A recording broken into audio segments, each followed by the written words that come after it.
Okay, what's going on, guys? In this video, I'm going to be taking you through 6 exercises that target the back and biceps that you can put together into a complete pull workout, or you can pick and choose the movements you'd like to add to your own training split. Alright, so as usual, we're starting the workout with a quick 5-minute general warm-up on the treadmill or Stairmaster, and then doing a few quick dynamic stretches to get the joints nice and loose. From there, we're jumping into 3 sets of 12 to 15 reps on the one-arm, half-kneeling lat pull-down. So for these, you want to take a half-kneeling stance, bracing your non-working hand against the knee of the same leg. Having this more stable base of support will direct tension more efficiently onto the lats where you want it. As you pull, try to keep the cable in your forearm in a straight line. If you notice that your forearm is meeting the cable at a different angle, you may have the cable set too high or too low, or you could be pulling the weight back too far. With these, you should stop the range of motion at the midline, since the lats lose all of their leverage once the arm goes back behind the torso. Now, some of you guys may remember that I used to do sideways facing lat pull-ins to kick off my pull workouts, where you pull the cable in toward your body from out to the side. So the one-arm lat pull-in targets the lats through biomechanical shoulder adduction, whereas the one-arm lat pull-down to the front targets the lats through biomechanical shoulder extension.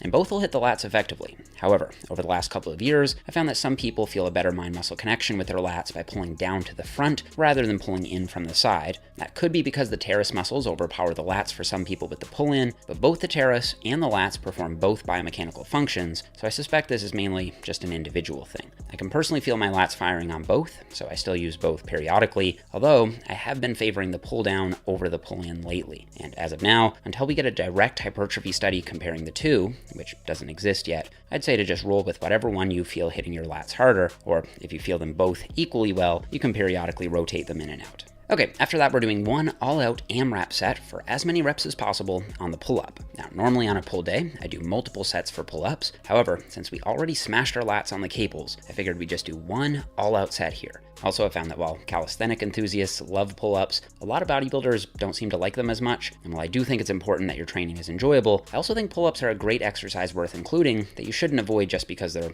harder than lat pull-downs. So here's my compromise. You only have to do one set, but it has to be all-out. I think that's fair. So as an AMRAP set, each week you should try to at least match or ideally beat the number of reps you got the week before while maintaining the same consistent form. If you're bulking, just matching the number of reps should be enough to present an overloading stimulus because as you gain weight, you're adding resistance. But if you're cutting, you should try to add at least 1 rep each week because as you lose weight, you'll be lowering the resistance. Technique-wise, take a 1.5 times shoulder width grip, lift your chest up, and think about pulling your elbows down and in until they're as close to your sides as you can get them comfortably.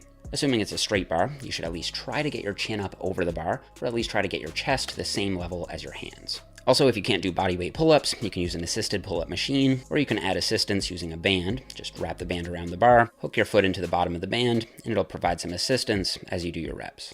Alright, up next we're doing 3 sets of 10 to 12 reps on the Kroc Row. Now, a Kroc Row is essentially just a more loose dumbbell row with a slightly more upright posture and a little more controlled cheating. It's named after a world record-holding powerlifter, Janae Kroc. One thing I've noticed over the years is that some science-based lifters have a tendency to be more strict with their form than I think they really need to be. Sometimes this is great because it allows for consistent progression tracking, but sometimes it can hold you back if you're severely limiting the load you're capable of using in the name of perfect technique. I think that as a beginner, yes, you should try to be as strict and consistent as you can as you learn the proper technique, but once you've mastered the technique basics, I don't think there's anything wrong with using a little controlled body English on select movements, especially if it allows you to overload the target muscle more effectively. Plus, most of the best bodybuilders I know aren't super stiff when they lift. They allow their body to move and sway naturally, with the most important thing being that you're always in control of the weight, especially on the negative. Now, of course, if you don't feel comfortable using some momentum on these, it's okay to do them with stricter form and lighter weights. However, the downside of only ever using ultra strict form with the back in particular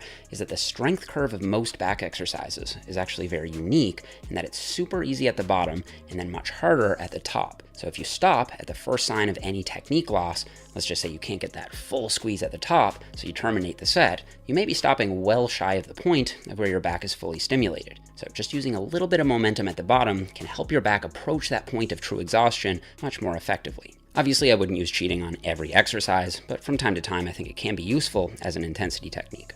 Okay, after that we're doing 3 sets of 10 to 12 reps on the cable Shrug-in. These are nice because you don't need to load up any plates, so they're a quick and convenient upper trap option. Also, the orientation of the cables tend to line up better with the orientation of the upper trap fibers, which don't run nearly as vertically as many people think, but actually fan out more horizontally. So shrugging both up and in is likely best for hitting as many of those upper trap fibers as possible. That's also why I generally recommend a slightly wider grip when doing barbell shrugs, as it'll force you to shrug up and in, not just straight up and down. All right, up next, we're doing 3 sets of 10 to 12 reps on the reverse pec deck. On these, the main thing to focus on is sweeping the weight out and back, not just back. This will help you target the rear delts more than the muscles of the mid-back, which can easily take over if you aren't being intentional with your form. If you just pull the weight back, you're going to shift a lot of the emphasis onto the mid-traps, which isn't a big deal if that's what you're going for, but we've already smashed the mid-traps with pull-ups and Kroc Rows, so I'd much rather isolate the rear delts here, since they are usually overpowered by the bigger back muscles in those compound movements. Another thing you can try is varying your grip position from set to set. So you can start with your palms facing one another for set 1, then put your palms facing down for set 2, and then, if your shoulders allow it, internally rotate a bit on set 3. I personally feel the best mind-muscle connection with my rear delts by using the second or third hand position. However, there seems to be a lot of individual variability with this. A 2013 study from Brad Schoenfeld and colleagues found that, on average, EMG readings were higher for the rear delts with the neutral, or palms in, hand position than with the pronated, or palms down hand position. However, if you dig into the individual data, you'll see that there was substantial variation. Some subjects displayed greater activity with internal rotation, others with neutral rotation. And in some cases, the differences were pretty big. Now, of course, all the usual caveats about EMG research apply, but at the very least, I think this shows us that if you've only ever used one hand position on the reverse pec deck, it's definitely worth playing around with the others, as you could be leaving some rear delt gains on the table. Okay, and to finish off the workout, we're doing 3 sets of 10 to 12 reps on the overhead cable bicep curl.